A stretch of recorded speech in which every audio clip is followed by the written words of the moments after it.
प्रभाग क्रमांक 8 मध्ये निवडणुकीचे कसे वातावरण आहे, काय वाटतं? प्रभाग क्रमांक 8 मध्ये सध्या निवडणुकीचं वातावरण तर खूप जल्लोषामध्ये चालू आहे.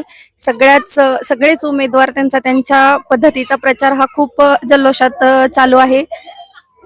तुमच्याकडे कोणकोणते उमेदवार आलते? तसे तर सगळेच उमेदवार आता रोजच येत आहेत. तरी त्यातल्या त्यात माधुरीताई आल्या आणि बाकीचे पण एक दोन चार उमेदवार आलेले आहेत. माधुरी त्यांच्या कार्याबद्दल काय सांगू शकता?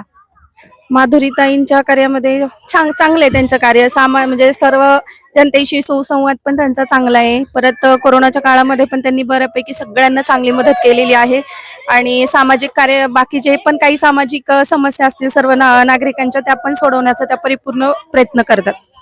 निवडून आलेल्या व्यक्तीकडून किंवा उमेदवाराकडून तुमच्या काय अपेक्षा असू शकतात? निवडून आलेल्या व्यक्तीकडून प्राथमिक स्वरूपात तर आपल्या काय सर्व नागरिकांच्या समस्या असतात, ज्या मूलभूत गरजा आहेत, आपल्या पाण्याची समस्या असेल, लाईटीची समस्या असेल, ह्या सगळ्या समस्या सोडवल्या गेल्या पाहिजेत. पाणी वेळोवेळी पोहोचलं पाहिजे. परत बाकी पण जे काही रस्ते असतील किंवा अजून त्यातले त्यात जे काही बाकीच्या गरजा आहेत त्या सगळ्या भागल्या पाहिजेत. मत देताना व्यक्ती पाहणार, पक्ष पाहणार की त्यांचं सामाजिक कार्य? ऑफकोर्स सामाजिक कार्य.